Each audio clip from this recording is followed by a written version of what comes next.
Gobernar es un proceso complejo, exige gran conocimiento y capacidad técnica, diálogo paciente y fuerza. La crítica, como la destrucción, son fáciles. Sin embargo, gobernar, como construir, es difícil y lento. Así lo están viendo.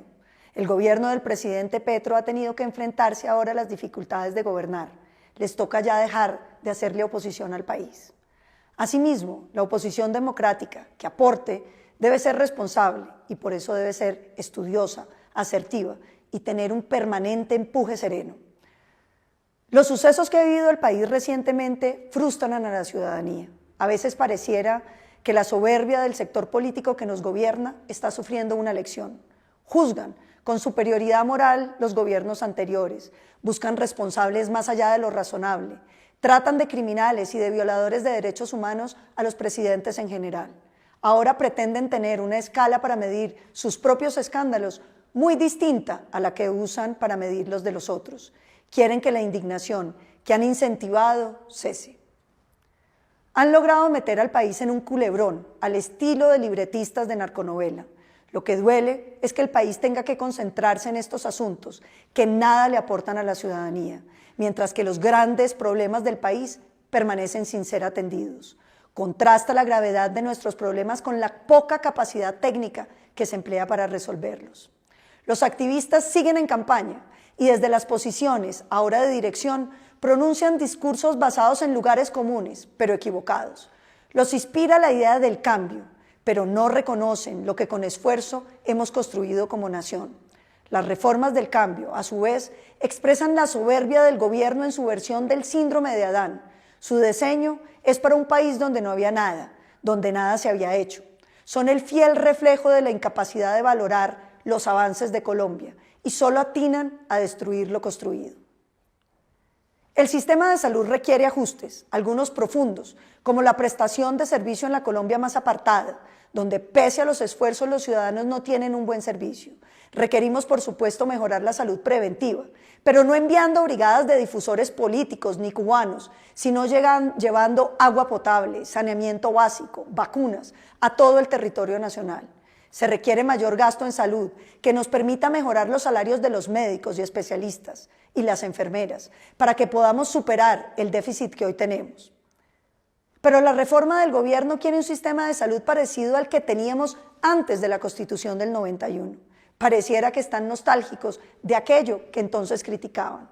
Los estudios internacionales no mienten y así lo corrobora la opinión de la mayoría de los colombianos. Tenemos un sistema de salud con buenos resultados. Un proyecto de reforma que destruye el sistema de aseguramiento, que le quita a los colombianos el derecho a escoger si quieren un asegurador público, privado o mixto, para obligarnos a todos a depender del Estado, es un retroceso. Claro que hoy tenemos 100.000 tutelas, son pocas frente a los 400 millones de servicios que se prestan.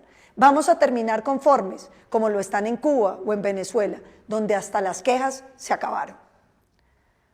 Además, le entregan los recursos de nuestra salud a los políticos, quienes no son los indicados para gestionar ni técnica ni transparentemente un sistema que no puede estar sujeto a las pugnas electorales ni a los apetitos burocráticos, y mucho menos a la corrupción.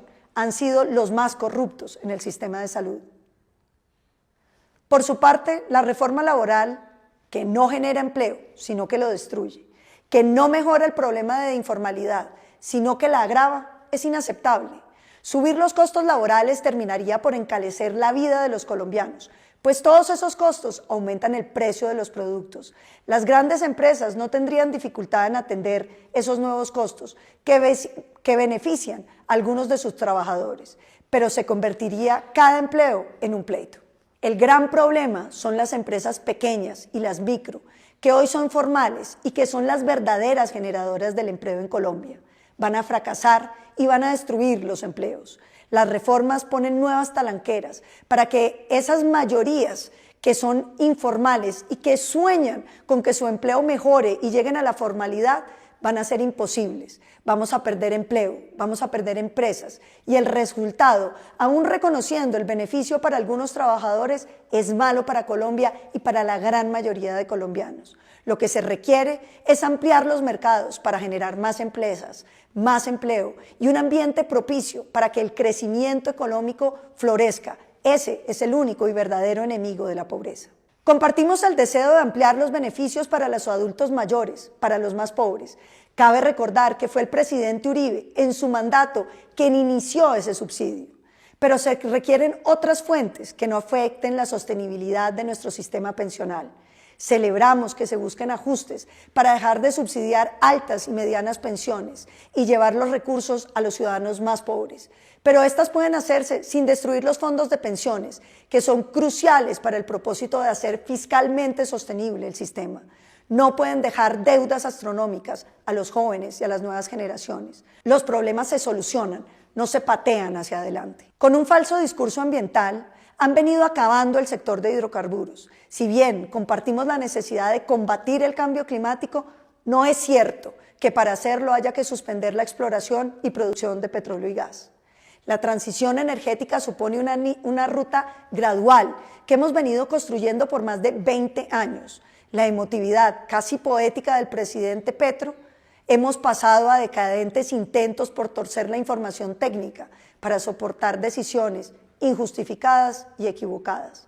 Después de tantos ires y venires que solo se aguantan cuando se hacen en tenis, las consecuencias es que hoy las empresas cierran, Ecopetrol pierde valor accionario y somos todos los colombianos los que perdemos. Hoy predomina la incertidumbre sobre nuestro futuro energético. No hay seguridad sin Fuerzas Armadas. Las Fuerzas Armadas de Colombia son de Colombia, de todos y de cada uno de los ciudadanos, y también deberían gozar del respaldo y el respeto del gobierno. Sin embargo, el gobierno del cambio cree que el camino de la seguridad se construye solo con beneficios y concesiones a la criminalidad. La política de brazos abiertos y de corazón abierto hacia los grupos criminales ha sido respondida con la ferocidad de la violencia. El Estado de Derecho parece retroceder en varios lugares, dándole paso al dominio de los violentos. Las masacres, el secuestro, la extorsión aumentan ante un gobierno timorato frente al problema de la seguridad. La seguridad es nada cuando se tiene, pero es todo cuando falta. Es el valor democrático fundamental sin el cual los demás derechos quedan en suspenso. Preocupan también los ataques a la rama judicial y los órganos de control, acusados de querer dar un golpe blando. Tampoco son aceptables los ataques a los medios y los periodistas, tejiendo otra vez historias retorcidas que buscan acallar toda crítica. ¿Cómo duele el desprecio por todo nuestro empresariado? Los sectores afectados ya son una lista larga: turismo, hoteles, restaurantes, aerolíneas, ultraprocesados, servicios públicos, el SOAT, las concesiones viales, la vivienda y los beneficiarios olvidados de Mi Casa Ya. La democracia no admite emperadores, hay límites y contrapesos. Nuestra oposición ha sido constructiva, de empuje sereno. Atrás quedaron los días donde la oposición le apostaba al fracaso del gobierno, invitaba a los bloqueos y amenazaba la estabilidad.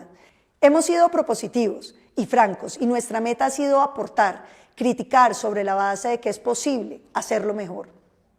Hemos sido una oposición que, sin ser agresiva, ha logrado comunicar a los colombianos las preocupaciones. La ciudadanía, como nunca, ha estado atenta al debate congresional, a las decisiones de los ministerios, a los sucesos nacionales. Y quiero resaltar esto como el mayor aporte de nuestra oposición.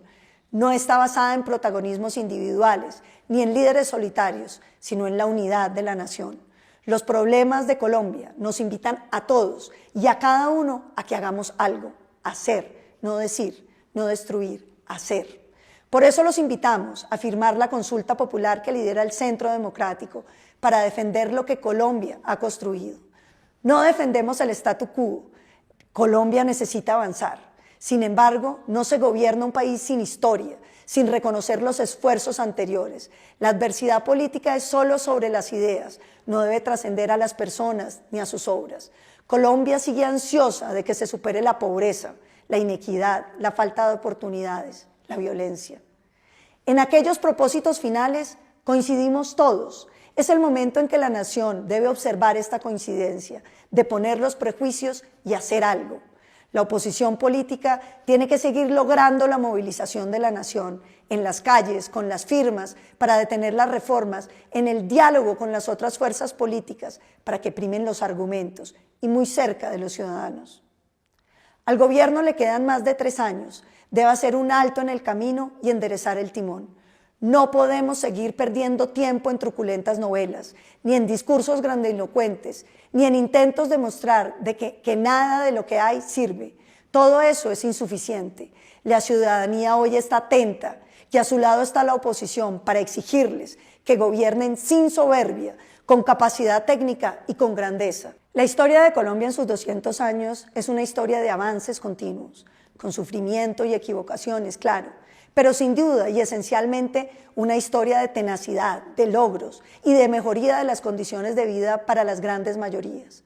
A Colombia la guarda un mejor futuro, si cuidamos lo que hemos construido y somos capaces de seguir construyendo, ojalá mejor y más rápido. Se requiere un gobierno que le apunte al futuro, que construya y ejecute, que respete los legados y que gobierne para todos. Basta de discursos, basta de un gobierno que se pone zancadilla a sí mismo, basta de novelones, pasemos a hacer. Hay una alternativa, hagamos lo que los colombianos añoramos. Unidos como una nación, vamos a ser capaces de hacer realidad todo lo que hemos soñado.